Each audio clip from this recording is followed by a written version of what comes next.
ராகு காலம் வந்துருச்சு, தனி உக்கரதாண்ட ஆடுவது, இதெல்லாம் யாருடைய கலாச்சாரம் கேட்கிறேன். இப்படி ஒரு நாளை புனிதப்படுத்துறது, ஒரு நாளை கெட்டதா நினைக்கிறது, இப்படி இஸ்லாமிய மார்க்கம் எந்த இடத்திலையும் இந்த துளையை, இந்த வாசலை திறந்து விடவே இல்லை. அப்படிப்பட்ட மார்க்கத்தில் அங்கம் வகிக்கிற நம்முடைய வாழ்க்கையில நமக்கு ஏற்படும் சில துன்பங்கள், துயரங்கள் ஏற்படும், கஷ்டங்கள் ஏற்படும். அதுக்காகவே அந்த மாசத்தை, அந்த நாட்களை, அந்த எண்ணிக்கையில உள்ள சில தினங்களை அதை கெட்டதா நம்ம நினைக்கிறோம் அப்படின்னா நாம இஸ்லாத்திற்கு விட்டு அப்பாற்பட்டு தான் போய் அந்த மாதிரியான சிந்தனைக்கு போறோம். மார்க்கம் அனுமதிக்காத காரியம், மார்க்கம் சொல்லித்தராத காரியம், மார்க்கம் ஒருபோதும் அங்கீகரிக்காத காரியம், அல்லாஹ்வால் வெறுக்கப்பட்ட காரியம். காலம் நானாக இருக்கிற நிலையில் காலத்தை மனிதன் திட்டுகிறான், அதாவது என்னை திட்டுகிறான், அல்லாஹ் சொன்னதாக ரசூலுல்லாஹ் சொன்னாங்க. அப்ப அல்லாஹ்வை திட்டுறதுக்கு சமமான பெரும் பாவத்தை இன்றைக்கு இஸ்லாமிய சமுதாயம், முஸ்லிம்கள்ல பல பேர் செய்து கொண்டிருக்கிறார்கள். இதை தடுக்கக்கூடிய இடத்துல இருக்கிறவர்களும் தடுக்கணும். அதே போன்று நம்முடைய சொந்த பந்தம் என்ற அடிப்படையில் மற்றவர்களுடைய வாழ்க்கையும் விளக்குகிறதுக்கு நம்மளால் இயன்ற முயற்சிகளை செய்யணும். கண்ணியத்திற்குரிய எல்லாம் அல்ல அல்லாஹுவின் அடியார்களே, அல்லாஹுவின் மாபெரும் பேரொருளால்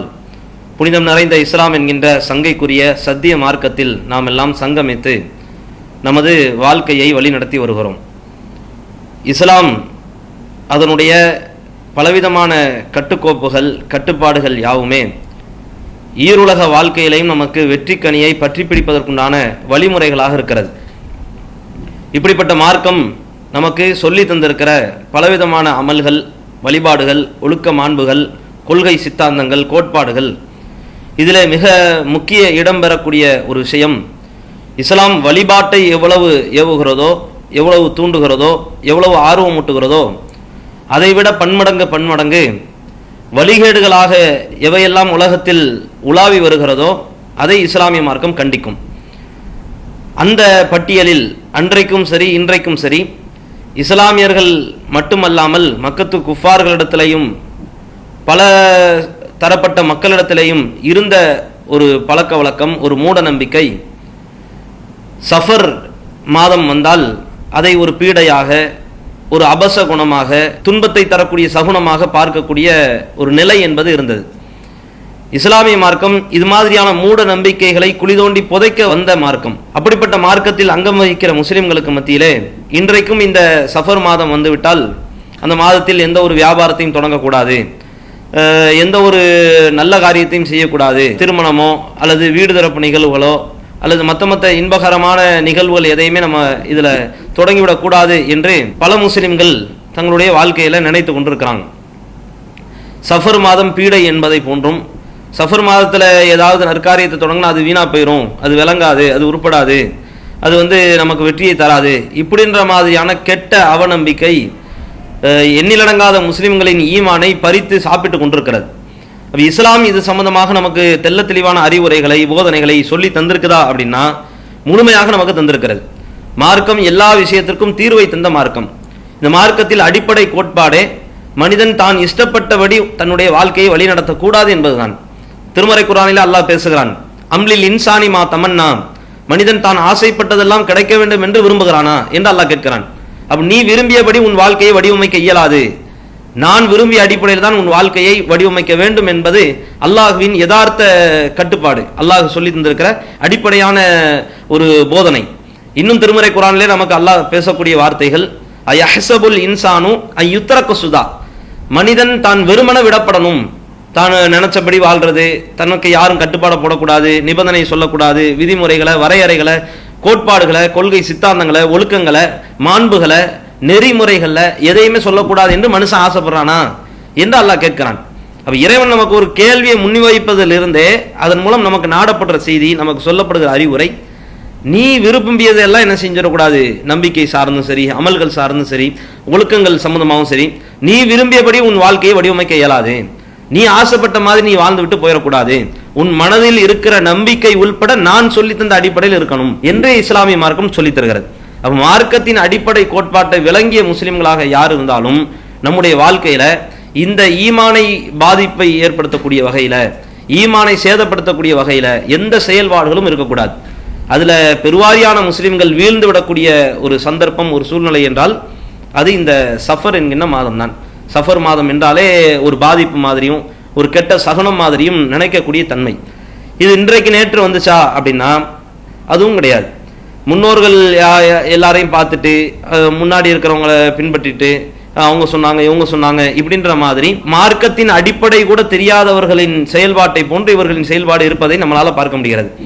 ரசூலுல்லாஹி ஸல்லல்லாஹு அலைஹி வஸல்லம் அவர்கள் சொல்லக்கூடிய செய்தி புகாரில 3456வது ஹதீஸாக பதிவு செய்யப்பட்டிருக்கிறது.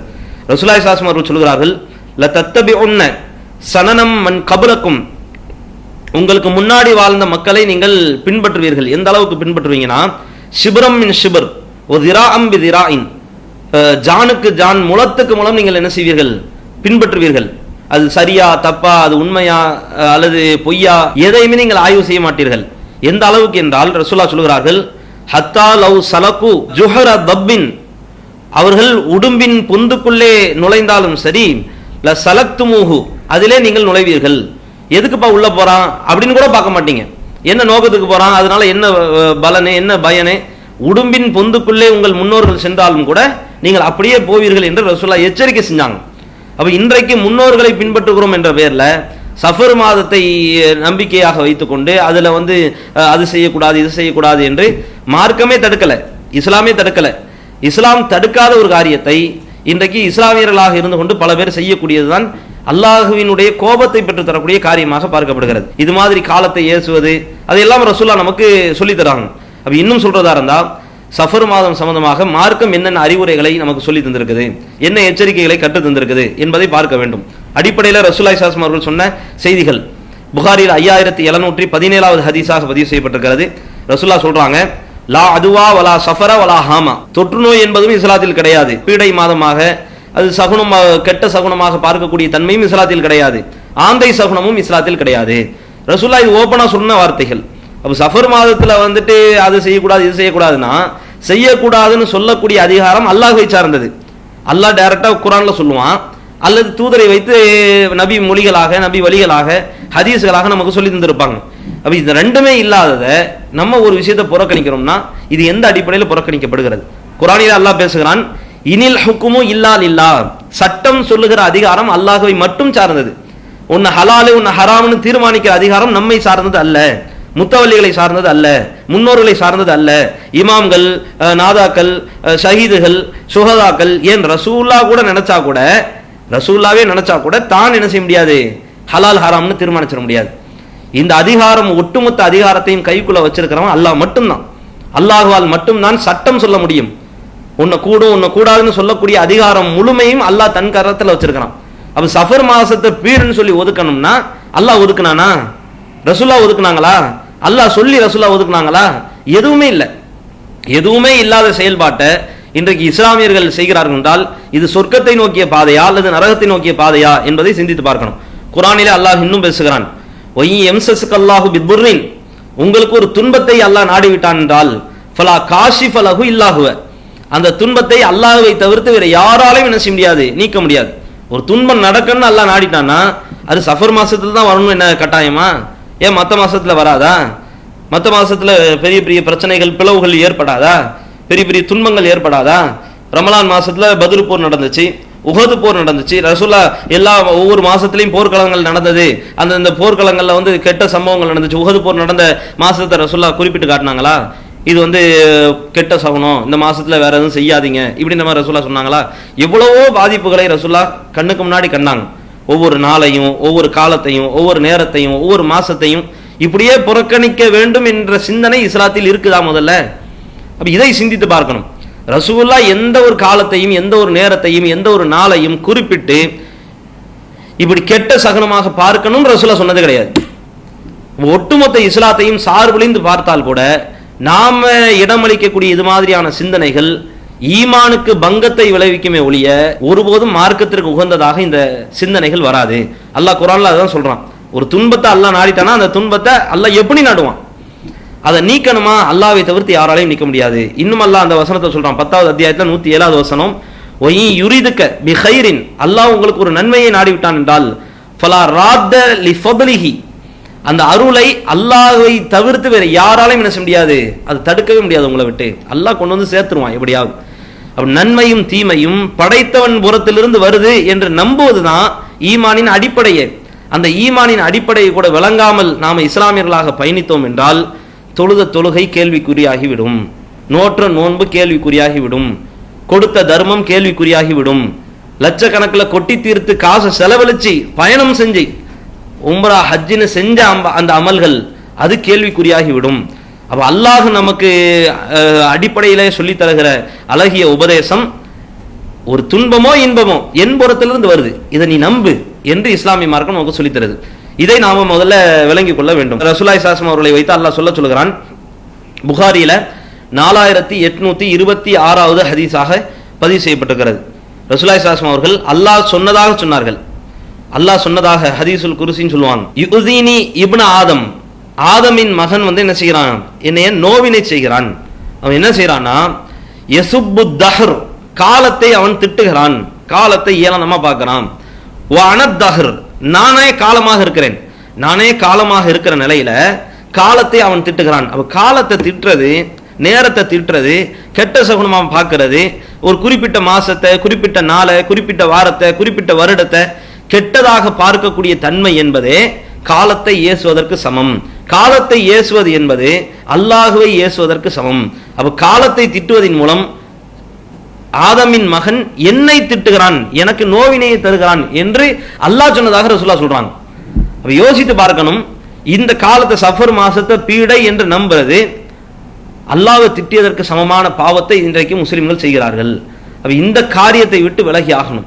நம்ம நிறைய அமல் செய்யறோம், நிறைய தர்மம் செய்யறோம், நிறைய உம்ரா அது இதுன்னு செய்யறோம், செஞ்சுவிட்டு இது மாதிரியான காரியத்தில் ஈடுபட்டோம்னா, இதுல தொடர்ந்தோம்னா, இந்த நம்பிக்கை மனசுல இருந்துச்சுன்னா யோசித்து பாருங்கள், இது மறுமையில நமக்கு வெற்றியை தருமா? மறுமையில வெற்றியை தராது, பெரிய பாதிப்பை தான் தரும். குர்ஆன் எக்கச்சக்கமான வரலாறு சொல்லுது. அதுல அல்லாஹ் ரப்பல் ஆலமீன் குர்ஆனிலே ஒரு வரலாறை சொல்கிறான். ஒரு கூட்டம் 7 இரவுகள் 8 பகல்கள் என்ன செய்யப்பட்டுச்சு, அந்த கூட்டத்தை நோக்கி காற்றுகளை வீசி அல்லாஹ் என்ன செஞ்சான், அந்த சமுதாயத்தை அழித்தான். வ அம்மா ஆதுன் ஃபஉஹ்லிகு பிரீஹின் சர்சரின் ஆத்தியா, ஆது கூட்டத்தை தொடர்ச்சியாக அனுப்பப்பட்ட காற்றின் மூலமாக என்ன செஞ்சான், அல்லாஹ் அழிச்சான்.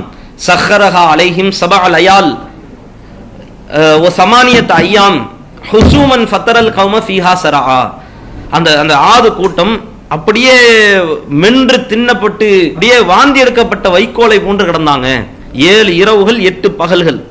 அப்ப 7 இரவு 8 பகல்னா திங்கள் செவ்வாய் புதன் வியாழன் வெள்ளி சனி ஞாயிறு என்ற 7மே வந்துடும். அப்ப 7 நாளுமே கெட்ட சகுனமா? ஒரு நாள்ல பாதிப்பு என்றால் ஒட்டுமொத்த உலகத்துக்கும் பாதிப்பா? இப்படி இஸ்லாமிய மார்க்கம் கற்பித்து தருமா? மூட நம்பிக்கையை அடிச்சு நொறுக்கிறதுக்கு தான் இஸ்லாமியம் வந்துச்சு. இஸ்லாமிய மார்க்கம் அடிப்படையிலேயே மூட நம்பிக்கை அடிச்சு நொறுக்குது. கண்டதைங்கள் இதை நம்பாத, இது ஈருலக வாழ்க்கையில உனக்கு பாதிப்பை தந்துரும், உன்னை நரகத்தை நோக்கி இழுத்துட்டு போயிரும், சொர்க்கத்தை விட்டு உன்னை தடுத்துரும்.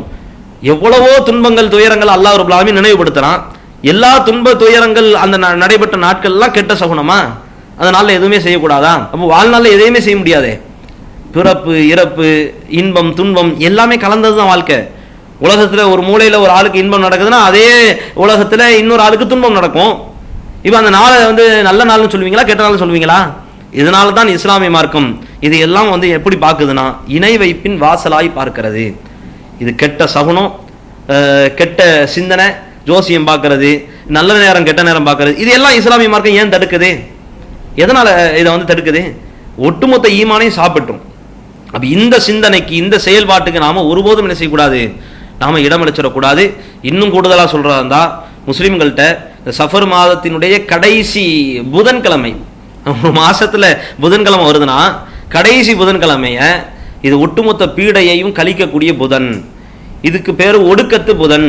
இந்த ஒடுக்கத்து புதன்ல குறிப்பிட்ட காரியத்தெல்லாம் செஞ்சா அந்த மாசத்துல ஏற்பட்ட பீடை எல்லாம் கழிஞ்சு போயிடும், கெட்ட சகுனம்லாம் அழிஞ்சு போயிடும், அது இதுன்னு யாருடைய கண்ணும் படாது இப்படின்ற மாதிரி நம்புறாங்களே. இப்படி நம்பக்கூடிய முஸ்லிம்கள் இன்றைக்கு இருக்கிறாங்க. இந்த நூற்றாண்டிலேயும் இவ்வளவு அறிவியல் தொழில்நுட்பம் இவ்வளவு வளர்ந்த பிறகும் மார்க்கம் காட்டித்தராத நிலையிலையும், மார்க்கம் கற்றுக் கொடுக்காத நிலையிலையும், மார்க்கம் தடுத்த நிலையிலையும் இன்றைக்கும் இந்த மூட நம்பிக்கைகள் இது மாதிரியான செயல்பாடுகள்லாம் முஸ்லிம்கள்ல பெருவாரியான கூட்டத்தால் நம்பப்படுதுன்னா யோசித்து பார்க்கணும். செய்யக்கூடிய அமல்கள் கேள்விக்குறியாகிற மாதிரியான ஒரு நிலை வருது. ரசூலுல்லாஹி ஸல்லல்லாஹு அலைஹி வஸல்லம் அவர்கள் கடைசி நேரத்தில் சொன்னாங்க, ஜாஹிலியாவினுடைய ஒட்டுமொத்த செயல்பாட்டை, ஒட்டுமொத்த நம்பிக்கையை என்னுடைய காலுக்கு அடியில போட்டு நான் புதைக்கிறேன் என்றார்கள் ரசூலுல்லாஹ். காலில் தூக்கி போட்டு மிதிக்கிறேன், எதை நீ நம்பாதீங்க.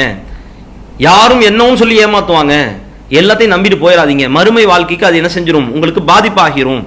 இப்படி இஸ்லாமிய மார்க்கம் எச்சரிக்கை செய்த யோசித்து பார்க்கணும். முஸ்லிம்கள், இஸ்லாமியர்கள், நாம் ஒவ்வொருவரும் சிந்தித்து பார்க்கணும். ஏன்னா நம்ம குடும்பத்திலையும் பல பேர் நம்பிக்கிட்டு இருக்கிறாங்க இது மாதிரியான சிந்தனைகள்.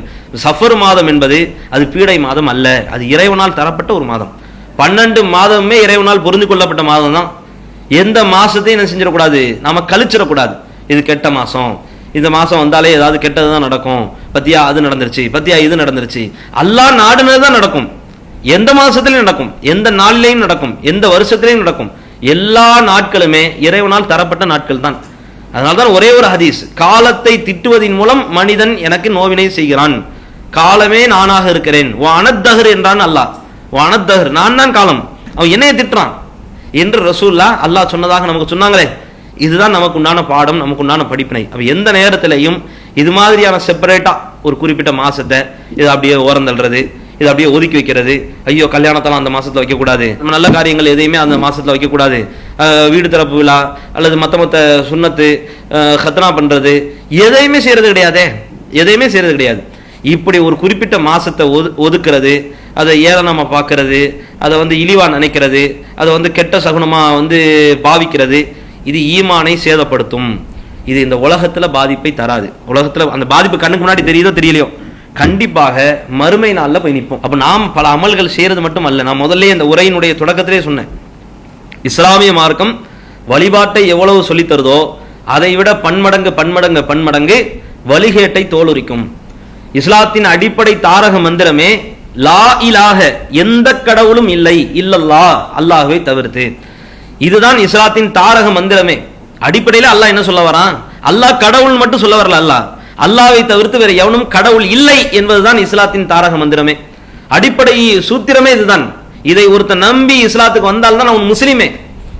அப்ப இந்த இடத்துல நாம பார்க்க வேண்டிய விஷயம் என்ன தெரியுமா, இஸ்லாம் வழிகேட்டை முதல்ல அடிச்சு நொறுக்குது, வழிகேட்டை அடிச்சு நொறுக்கணும்.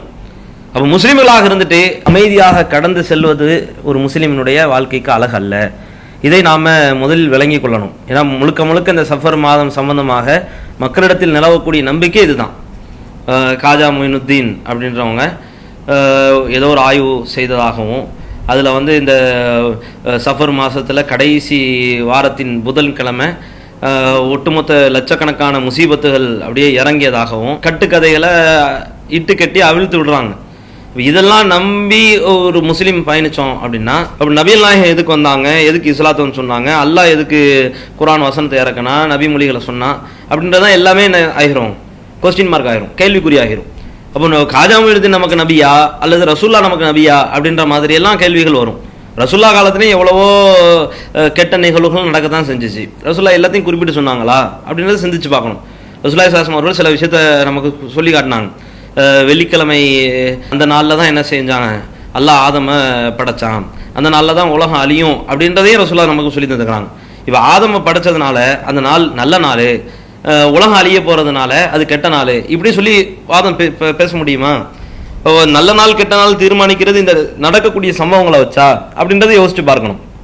ரசூலுல்லாஹ் காலத்திலையும் உஹது போர்க்களம் நடந்துச்சு, சஹாபாக்கள் அந்த போர்க்களத்துல கொல்லப்பட்டாங்க. சஹாபாக்கள் கொல்லப்பட்டதுனால அது கெட்ட நாள் அப்படின்னு சொல்லி தீர்மானிச்சிட முடியுமா? உங்களுக்கு கருப்பு நாள், இது கெட்ட சகுனம், வருஷம் இந்த நாள் வந்துச்சுன்னா நீங்க எதுவும் செய்யாதீங்க, போர்க்களம்லாம் வந்துச்சுன்னா போகாதீங்க, இப்படி ரசூலுல்லாஹ் சொன்னாங்களா? அப்படி இதெல்லாம் யோசிச்சு பார்க்கணும். ஒரு முஸ்லீமாக இருந்து கொண்டு ஒரு மடமைவாதத்தை மண்டையில ஏத்திக்கிட்டு நம்ம போறோம் அப்படின்னா மிகப்பெரிய ஆபத்து. ரசூலுல்லாஹ்வும் தன்னுடைய வாழ்க்கையில எவ்வளவோ சிக்கலை சந்திக்க தான் செஞ்சாங்க. அன்னை ஆயிஷா ரதியல்லாஹு அன்ஹா அவர்கள் மீது அவதூறு பேசப்பட்டது, மதீனா முழுக்க பேசப்பட்டுச்சு. அந்த நாள் மிகுந்த சிரமத்துக்கு ஆளானாங்க. ரசூலுல்லாஹ் தன்னுடைய வாழ்நாளிலே ரொம்ப கஷ்டத்திற்கு, நெருக்கடிகளுக்கு ஆயிஷாவும் ஆளானாங்க. யோசித்து பாருங்கள், இந்த நாள ரசூலுல்லாஹ் சொன்னாங்களா இது வருஷம் இப்படி கெட்ட சகுனமாக பார்க்கப்படணும் இப்படின்ற மாதிரி ரசூலுல்லாஹ் சொன்னாங்களா? உலகத்துல என்னமும் நடக்கும், நல்லதும் நடக்கும், கெட்டதும் நடக்கும். ஒரே நாள்ல பல்லாயிரக்கணக்கான பேர் பிறக்கிறார்கள் என்று அரசாங்கம் தகவல் சொல்லுது. 70,000-80,000 பேர் பிறக்கிறாங்க ஒரு நாள்ல. இறப்பு விகிதமும் ஒவ்வொரு நாளும் இருக்குது, 1,00,000 பேர் கிட்ட இறக்குறாங்க, இப்படிலாம் இருக்குது. அப்போ 1,00,000 பேர் இறக்குறதுனால இது கெட்ட நாள் அப்படின்னு ஒவ்வொரு நாளையும் தீர்மானிக்க முடியுமா? 70,000 பேர் பிறக்கிறாங்க அதனால இது நல்ல நாள் இப்படின்னு சொல்லி தீர்மானிக்க முடியுமா? இது ஒரு அறிவாளிக்கு அழகா? ஒரு அடிப்படை வாதமே என்ன செஞ்சிருக்குது, இவ்வளவு ஒரு மடமை வாதமாகத்தான் இருக்குது. இது மாதிரியான ஜாஹிலியா சிந்தனைக்கு, அறியாமை கால பழக்க வழக்கத்திற்கு இஸ்லாம் ஒருபோதும் என்ன செய்யாது, அனுமதி கொடுக்காது. இதை முதல் களத்திலே நின்று கொண்டு எதிர்க்கக்கூடிய மார்க்கம் தான் இஸ்லாம். இது மாதிரி கெட்ட சிந்தனை, கெட்ட நம்பிக்கை, அதை தள்ளுறது, இதை தள்ளுறது, அதை புறந்தள்ளுறது, இதை புறந்தள்ளுறது, அதை கெட்ட சகுனமா பார்க்கறது, இதை கெட்ட சகுனமா பார்க்கறது, இதை பீடையா பார்க்கறது, அதை பீடையா பார்க்கறது, நல்ல நேரம் கெட்ட நேரம் பார்க்கறது, ஜோசியம் பார்க்கறது, இது அத்தனை வாசலையும் மூடிய ஒரே மார்க்கம் உலகத்திலே இஸ்லாமிய மார்க்கம் மட்டும்தான். கண்டவர்களும் கலியதலையும் பேசுவாங்க, எதனாலும் எல்லாத்தையும் நம்பிட்டு போ என்று இஸ்லாமிய மார்க்கம் விட்டுறாது. இது அடிப்படையில் நாம உணர்ந்து புரிந்தால்தான் குறைந்தபட்சம் இஸ்லாமிய சமுதாயத்தையாவது காப்பாற்ற முடியும். ஏன்னா பிற மதத்தவர்களுடைய செயல்பாடு இங்கேயும் இருக்குது, அப்படியே இருக்குது. ராகு காலம் வந்துருச்சு, கேது காலம் வந்துருச்சு, சனி வந்து உக்கரதாண்டம் ஆடுவது, இதெல்லாம் யாருடைய கலாச்சாரம் கேட்குறேன்? யார் கலாச்சாரம்? முஸ்லிம்களின் கலாச்சாரமா? பிற மதத்தவர்கள் எப்படி அவங்க இது மாதிரி பீடை மாதமாக பீடை நாட்களாக சகுனம் பார்க்குறாங்களோ அதே மாதிரி தான் முஸ்லீம்கள்ட்ட இந்த மாதிரி பார்க்குறாங்க. பூனை குறுக்க போனால் வந்து காரியம் வழங்காது, ஒரு விதவை குறுக்க போனால் வந்து காரியத்துக்கு போகக்கூடாது, எங்கே கிளம்புனாலும் நம்ம ரிட்டர்ன் போயிடணும், இப்படியா? இப்படிலாம் இஸ்லாமிய மார்க்கம் இப்படி சொல்லுமா? முதல்ல யோசித்து பாருங்கள். ஒட்டுமொத்த மூளையையும் அப்படியே கரைத்து குடித்தவர்களை போன்று இன்றைக்கு பெருவாரியான மக்கள் என்ன செய்யறாங்க? தவறான நம்பிக்கையின் பக்கம் செல்கிறார்கள். கூடுதலாக இன்னும் சொல்றதா இருந்தா, ரபியுல் அவ்வல் மாசத்துல தான் ரசூலுல்லாஹ் பிறந்தாங்க, அதே ரபியுல் அவ்வல் மாசத்துல தான் ரசூலுல்லாஹ் இறக்கவும் செஞ்சாங்க. சஃபருக்கு அடுத்த மாசம் தான் ரபியுல் அவ்வல். இந்த ரபியுல் அவ்வல் மாசத்தை முஸ்லிம்களை எப்படி பார்க்குறாங்க? ஐயோ ரசூலுல்லாஹ் இறந்து போயிட்டாங்க, மௌத்தா போயிட்டாங்க அப்படின்னு சொல்லி உட்கார்ந்து அழுகுறாங்களா? ரசூலுல்லாஹ் பிறந்துட்டாங்க அப்படின்னு சொல்லி முஸ்லிம்கள் கொண்டாடணுமா? கொண்டாடுறாங்க, கொண்டாடலாமா? கொண்டாடுவதும் தப்பு தான், அதை வந்து சகுனமா பார்க்கறதும் தப்பு தான். யாருடைய பிறப்பும் யாருடைய இறப்பும் நடக்க தான் செய்யும். ரசூலுல்லாஹ்வே ஒரு நேரத்தில் அவருடைய பிள்ளை இப்ராஹிம் என்ற மகன் அவர் மரணத்தை தழுவுறார், இறந்து போயிடுறாங்க. இறந்து போனா சஹாபாக்களுக்கு நடுவில் பேச்சுக்கள் ஓடுது. ஜனாசாவை இன்னும் அடக்கம் கூட பண்ணல. மவுத்து வீட்டில் இருக்கிற ரசூலுல்லாஹ்வுக்கு காதுல விழுகிறது. மக்கள் எல்லாம் என்ன செய்யறாங்க? இந்த அன்றைய தினம் பார்த்து சூரிய கிரகணம் ஏற்படுது. இந்த சூரிய கிரகணமும் ரசூலுல்லாஹ்வுடைய பிள்ளை மௌத்தா போனதுனால தான் சூரிய கிரகணம் ஏற்படுதுன்னு சொல்லி ரெண்டையும் ஒப்பிட்டு பேசிட்டாங்க. இது அங்க சுத்தி இங்க சுத்தி ரசூலுல்லாஹ் காதுக்கு வந்த உடனே தன் பிள்ளை மௌத்துல கூட ரசூலுல்லாஹ் அந்த இடத்திலே மக்களுக்கு சொல்றாங்க, இப்படி எல்லாம் நினைக்காதீர்கள், இது தவறான நம்பிக்கை, இது கெட்ட சிந்தனை, இப்படி நினைக்கிறதே பாவம். சூரியனும் சந்திரனும் அல்லாஹ்வினுடைய ரெண்டு அத்தாட்சிகள். குர்ஆன் வசனத்தை எடுத்து போடுறாங்க. இன்ன ஷம்ஸவல் கமர ஆயத்தானி மின் ஆயாத்தில்லா, சூரியனும் சந்திரனும் அல்லாஹ்வின் அத்தாட்சிகள் இருந்து இருக்கக்கூடிய ரெண்டு அத்தாட்சி. இது யாருடைய பிறப்பிற்கும் யாருடைய இறப்பிற்கும் என்ன செய்யாது? அது வந்து கிரகணம் பிடிக்காது. கிரகணம் பிடிக்குதா? நீ அல்லாஹ்ட்ட பாவம் மன்னிப்பு தேடு, தர்மம் செய், அல்லாஹ்வை நினைச்சு தொழு, கிரகண தொழுகை தொழு. இப்படித்தான் இஸ்லாமிய மார்க்கம் வழிகாட்டுதே ஒழிய என் பிள்ளை மௌத்தா போனதுனால தான் கிரகணம் பிடிக்குது இப்படி ரசூலுல்லாஹ் சொல்லவும் இல்லை. அப்படி சொன்ன சஹாபாக்களையும் ரசூலுல்லாஹ் சேர்த்து கண்டிச்சாங்க. ஏன் கண்டிச்சாங்க? இப்படி ஒரு நாளை புனிதப்படுத்துறது, ஒரு நாளை கெட்டதா நினைக்கிறது, இப்படி இஸ்லாமிய மார்க்கம் எந்த இடத்திலையும் இந்த துளையை இந்த வாசலை திறந்து விடவே இல்லை. அப்படிப்பட்ட மார்க்கத்தில் அங்கம் வகிக்கிற நம்முடைய வாழ்க்கையில நமக்கும் ஏற்படும் சில துன்பங்கள், துயரங்கள் ஏற்படும், கஷ்டங்கள் ஏற்படும். அதுக்காகவே அந்த மாசத்தை, அந்த நாட்களை, அந்த எண்ணிக்கையில் உள்ள சில தினங்களை அதை வந்து கெட்டதா நம்ம நினைக்கிறோம் அப்படின்னா நாம இஸ்லாத்திற்கு விட்டு அப்பாற்பட்டு தான் போய் அந்த மாதிரியான சிந்தனைக்கு போறோம் அப்படின்றத மனதிலே நாம் நினைத்து கொள்ள வேண்டும். மார்க்கம் அனுமதிக்காத காரியம், மார்க்கம் சொல்லித்தராத காரியம், மார்க்கம் ஒருபோதும் அங்கீகரிக்காத காரியம், அல்லாஹுவால் வெறுக்கப்பட்ட காரியம். காலம் நானாக இருக்கிற நிலையில் காலத்தை மனிதன் திட்டுகிறான், அதாவது என்னை திட்டுகிறான், அல்லாஹ் சொன்னதாக ரசூலுல்லாஹ் சொன்னாங்க. அப்ப அல்லாஹ்வை திட்டுறதுக்கு சமமான பெரும் பாவத்தை இன்றைக்கு இஸ்லாமிய சமுதாயம், முஸ்லிம்கள்ல பல பேர் செய்து கொண்டிருக்கிறார்கள். இதை தடுக்கக்கூடிய இடத்துல இருக்கிறவர்களும் தடுக்கணும். ஆலிம்கள், முத்தவலிகள், இயக்கங்கள், ஜமாத்துகள், அமைப்புகள், கட்சிகள் அத்தனை பேரும் தடுக்கணும். அதே போன்று நம்முடைய சொந்த பந்தம் என்ற அடிப்படையில் அவங்கள கல்யாணத்துக்கு கூப்பிடுறோம், அவங்கள வீடு ஓபன் பண்றதுக்கு கூப்பிடுறோம், நல்ல கெட்ட காரியங்கள் எல்லாவற்றுக்கும் கூப்பிடுறோம். பாவம் செய்யும்போது தடுக்கலாம்னா நம்ம சொந்த பந்தமா இருந்து என்ன புண்ணியம் கேட்கிறேன்? அல்லாஹ் நமக்கு ஒரு சொந்தத்தை தந்திருக்கிறான், ஒரு உறவை தந்திருக்கிறான். இவங்க பாவம் செய்யும் போது தடுக்க கூட நம்மளால முடியலன்னா யோசித்து பாருங்கள், இதை விட ஒரு பலவீனமான நிலை இருக்க முடியுமா? அப்ப நாமும் இந்த பாவத்தை விட்டு விலகணும், இது மாதிரியான கெட்ட சிந்தனை விட்டு விலகணும், இது மாதிரியான ஈமானுக்கு பாதிப்பை ஏற்படுத்தக்கூடிய சிந்தனையிலிருந்து நாம் விலகணும். அதே போன்று மற்றவர்களுடைய வாழ்க்கையும் விளக்குகிறதுக்கு நம்மளால் இயன்ற முயற்சிகளை செய்யணும். அல்லாஹ் ரப்புல் ஆலமீன் நமக்கு முழுமையான ஈமானோடு சொர்க்கத்தை நோக்கி பயணிக்கிற நற்பாக்கியத்தை நம்ம அனைவருக்கும் தந்தருள் செய்வானாக. வாஹிரு தஅவானா அனில் ஹம்துலில்லாஹி ரப்பில் ஆலமீன். வஸ்ஸலாமு அலைக்கும் வரஹ்மத்துல்லாஹி வபரகாத்துஹு. அல்லாஹு அக்பர், அல்லாஹு அக்பர்.